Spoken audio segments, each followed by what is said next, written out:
அனைவருக்கும் வணக்கம். இந்த காணொளி பார்த்தீங்கன்னா, பார்ஷியல் டிஃபரன்ஷியல் ஈக்குவேஷன்ல இந்த லெக்ராஞ்சி மெத்தடோட கன்டினியூவேஷன். லெக்ராஞ்சிஸ் ஈக்குவேஷன் இருக்கு இல்லையா? அதனோட கன்டினியூவேஷன். சால்வ்னு ஒரு ஈக்குவேஷன் குடுத்துருக்காங்க பாருங்க. P இருக்கு, Q இருக்கு. இந்த P, Q, X, Y, Z இருந்தாலே இது பார்ஷியல் டிஃபரன்ஷியல் ஈக்குவேஷன் அப்படி நம்ம தெரிஞ்சுக்கலாம். ஸோ இந்த கிவன் ஈக்குவேஷன் என்ன ஃபார்ம்ல இருக்குன்னா, this is of the form capital PP plus QQ equal to R. அதுக்கு என்ன பேருனா Lagrange's equation, which is Lagrange's equation. Lagrange's equation அப்படின்னு நம்ம ஐடென்டிஃபை பண்ணிட்ட பிறகு நம்ம என்ன பண்ணணும்னா auxiliary equation எழுதுவோம். So auxiliary equation என்ன? The auxiliary equation is dx by capital P equal to dy by capital Q equal to dez by capital R. So question நம்ம டைரக்டா எடுத்து எழுதிக்கிறோம். So dx divided by capital P ன்றது வந்து small p யோட coefficient. So அப்ப இங்க என்ன இருக்குன்னா உங்களுக்கு x square minus y square minus z square equal to dy divided by Q ஓட coefficient. P யும் Q வும் மட்டும் தான் லெஃப்ட்ல இருக்கணும், ரிமைனிங் ரைட்ல இருக்கணும். அந்த ரைட்ல இருக்கிறது தான் R உங்களுக்கு. அப்ப இந்த Q ஓட coefficient பார்த்தீங்கன்னா plus 2xy. அப்ப வெறுமனே நம்ம 2xy ன்னு எழுதலாம். ஒருவேளை மைனஸ் இருந்தா minus 2xy ன்னு எழுதுவீங்க. equal to dez by 2xz. So அப்போ ஆக்சிலரி ஈக்குவேஷனில் பார்த்தீங்கன்னா மொத்தம் 3 ரேஷியோ இருக்குது இல்லையா? ஸோ இது வந்து ஃபஸ்ட் ரேஷியோ, இது செகண்ட் ரேஷியோ, இது தேர்ட் ரேஷியோ. இந்த 3 ரேஷியோவும் ஈக்குவலாக இருக்குது. ஸோ நான் ஏற்கனவே இதுக்கு முந்தின காணொலியில் சொல்லியிருக்கேன், இந்த லெக்ராஞ்சி ஈக்குவேஷன்லேருந்து ஆக்சிலரி ஈக்குவேஷன்லேருந்து 2 இண்டிபெண்டன்ட் சொல்யூஷன் நம்ம கண்டுபிடிக்கணும். அந்த இண்டிபெண்டன்ட் சொல்யூஷன் பார்த்தீங்கன்னா ஒன்று குரூப்பிங் மெத்தட், ஏதாவது ரெண்டு ரேஷியோ ஈக்குவேட் பண்ணி வேரியபிள் செப்பரேட் பண்ண முடியுதுன்னா அதிலிருந்து நம்ம இன்டகிரேட் பண்ணி கண்டுபிடிப்போம். இல்லைன்னா மல்டிப்ளேயர்ஸ் dx ஓட என்ன மல்டிபிள் பண்ணுறோம், dy ஓட என்ன மல்டிபிள் பண்ணுறோம், dz ஓட என்ன மல்டிபிள் பண்ணுறோம்னு கொண்டு வந்து பண்ணலாம். இப்போ இந்த டினாமினேட்டர் பாருங்க, x square minus y square minus z ஸ்கொயர்னு இருக்குது. இங்கே 2xy இருக்குது, இங்கே 2xz இருக்குது. அப்போ இந்த செகண்டையும் தேர்டையும் ஈக்குவேட் பண்ணும்போது டினாமினேட்டரில் ப்ராடக்ட் ஆஃப் டேர்ம்ஸ் இருக்குது. அப்போ ப்ராடக்ட்டில் இருக்க 2x கேன்சல் ஆயிடுச்சுன்னா dy by y. அப்போ dyனா yன்ற வேரியபிள் மட்டும் லெஃப்ட்டில் இருக்கும், dzனா zன்ற வேரியபிள் மட்டும் ரைட்டில் இருக்கும். அப்போ வேரியபிள் செப்பரேஷனாக இருக்குன்னு அர்த்தம். ஸோ அப்போ இங்கே என்ன பண்ணுறோம், நம்ம குரூப்பிங் பண்ணுறோம். எதையும் குரூப்பிங் பண்ண போகிறோம், யூஸிங் செகண்ட் அண்ட் தேர்ட் இந்த ரேஷியோ மட்டும் நம்ம யூஸ் பண்ணுறோம். ஸோ அப்போ என்ன கிடைக்கும் நமக்கு, dy divided by 2xy equal to dz divided by 2xz. டினாமினேட்டரில் ப்ராடக்டில் இருக்கிறதுனால இந்த 2xும் இந்த 2xும் கேன்சல் ஆகிடு. இப்போ ரிமைனிங் என்ன இருக்குது இங்கே நமக்கு, 2y by y equal to dy by y equal to dez by z. அப்போ செப்பரேட்டாக இருக்க பாருங்க, dyனா y இருக்குது, dzனா z இருக்குது, வேரியபிள் செப்பரேஷன் இருக்குது. So integrating on both side பண்ண போகிறோம். So integral dy by y equal to integral dez by z. So இங்கே இன்டகிரேஷன் ஃபார்முலா நம்ம என்ன யூஸ் பண்ணுவோம் அப்படின்னா, வழக்கமாக நம்ம ஃபார்முலா எக்ஸில் பார்த்துருப்போம் இல்லையா? இன்டகிரல் 1/x dx அப்படின்னா நமக்கு என்ன தெரியும், log xன்னு தெரியும். ஓகே, அதாவது இது எழுதும்போது integral dx by xன்னா log x, dxன்னா அந்த xன்ற வேரியபிள் இருந்தால் log x நம்ம சொல்லுவோம். ஸோ அதே போல் இங்கே பாருங்கள், dy by yனா yக்கான வேரியபிள் இருக்கு இல்லையா? அப்போ இதனோட இன்டகிரேஷன் வந்து log y, சேம் வேரியபிள் இருக்கிறதுனால. இப்போ integral log y equal to இங்கே வரும்போது log z. எப்போல்லாம் இங்கே log போகிறோமோ உங்கள் பேஸ் e இருக்குன்னு அர்த்தம், அது அண்டர்ஸ்டுட் எழுத மாட்டோம். ஸோ கான்ஸ்டன்ட் ஆஃப் இன்டகிரேஷன் நம்ம எழுதுவோம்.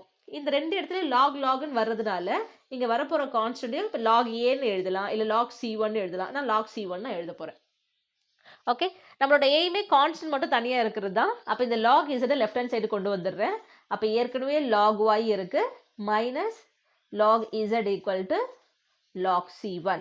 இப்போ லாகரிதமிக்கில் நமக்கு ரூல் இருக்குது. லாகரிதமிக்கில் சப்ராக்ஷனாக இருந்தால் நம்ம இப்போ log a plus log b இருந்துச்சுன்னா இந்த ரெண்டு லாகையும் சிங்கிளாக நம்ம கம்பைன் பண்ணி என்ன எழுதுவோம், log ஆஃப் abன்னு எழுதுவோம். அதுவே சப்ராக்ஷனில் இருந்துச்சுன்னா log a minus log b இருந்துச்சுன்னா log of a divided by b நம்ம எழுதுவோம். ஓகே, இங்கே லெஃப்ட் ஹேண்ட் சைடில் சப்ராக்ஷன் இருக்கிறதுனால டிவிஷனாக ஒரே லாகரிதமிக்கு அதை நம்ம கம்பைன் பண்ணலான்னு அர்த்தம். அப்போ என்ன கிடைக்கும், implies log of y divided by z equal to log c1. ரெண்டுமே லாகரிதமிக்காக இருக்கிறதுனால அந்த ஃபங்க்ஷன் கேன்சல் ஆகிட்டு உள்ள இருக்கிற டேர்ம்ஸ் ஈக்குவலாக இருக்கும். So which implies y by z equal to c1. So ஒரு இண்டிபெண்டன்ட் சொல்யூஷனை நம்ம கண்டுபிடிச்சிட்டோம். இப்போ செகண்ட் இண்டிபெண்டன்ட் சொல்யூஷன் நம்ம கண்டுபிடிக்கணும்.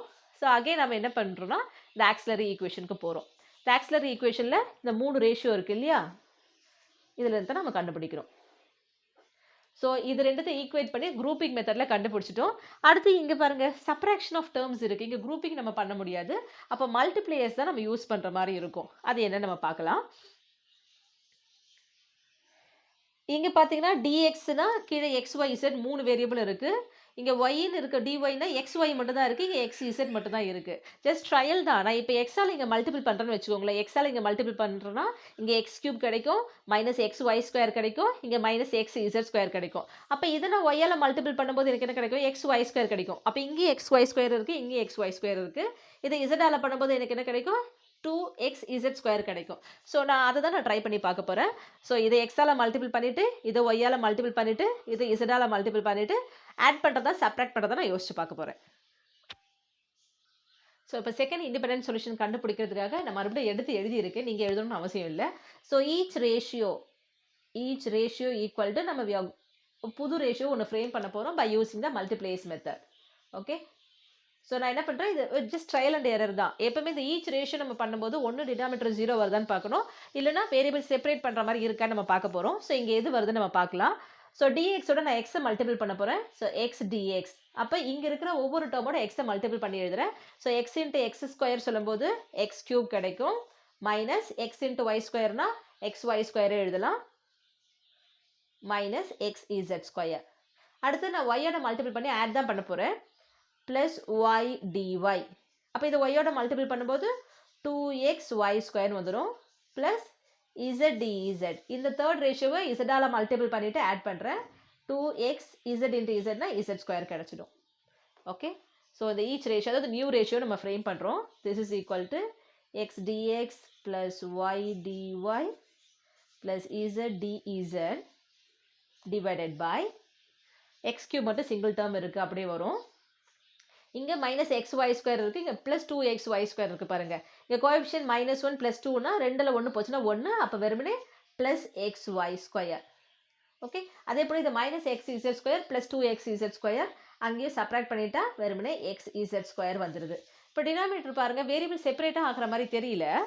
அதாவது இங்கே எக்ஸ்னா x³ XY² XZ² இருக்குது. ஆனால் டினாமினேட்டரை பாருங்கள் காமனாக ஒரு எக்ஸை நம்ம வெளியே எடுத்துடலாம் தானே.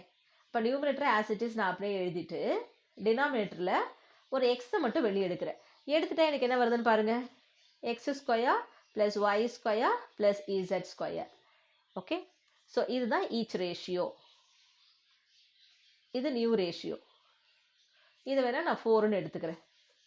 ஓகே, ஸோ ஏற்கனவே நமக்கு என்னென்ன ரேஷியோ இருக்குது, இது 1ன்ற ரேஷியோ ஒன்று இருக்குது, இது 2ன்றது ஒன்று இருக்குது, இது 3ன்றது ஒன்று இருக்குது. இங்கே டினாமினேட்டரில் நமக்கு என்ன வந்துன்னா எக்ஸ் இன்ட்டுன்னு வந்திருக்கு. இங்கே x² plus y² plus z² இருக்குது.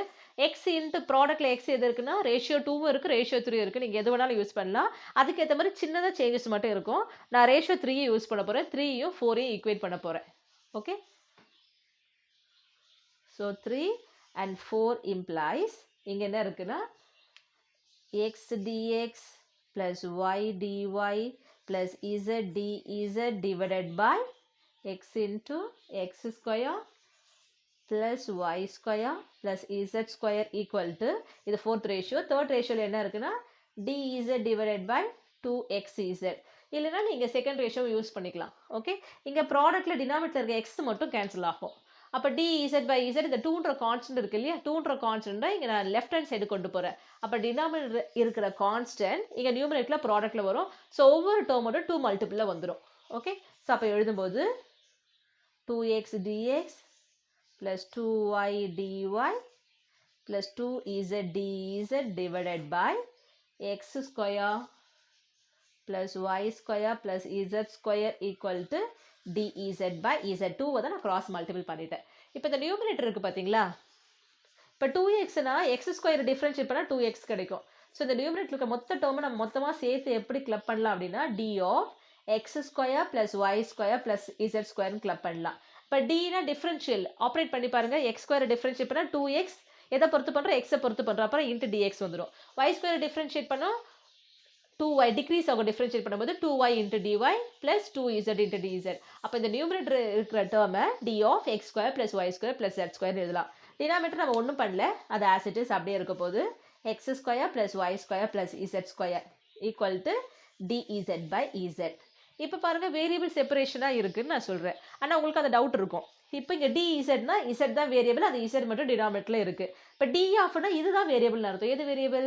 X square plus y square plus z square இருக்குது. சேம் டேர்ம் கீழே இருக்குது. ஓகே, அதோட ஃபங்க்ஷனாக இருக்குது. ஸோ இப்போ வேரியபிள் செப்பரேஷனாக இருக்குது. இப்போ நம்ம இன்டகிரேட் பண்ணலாம்.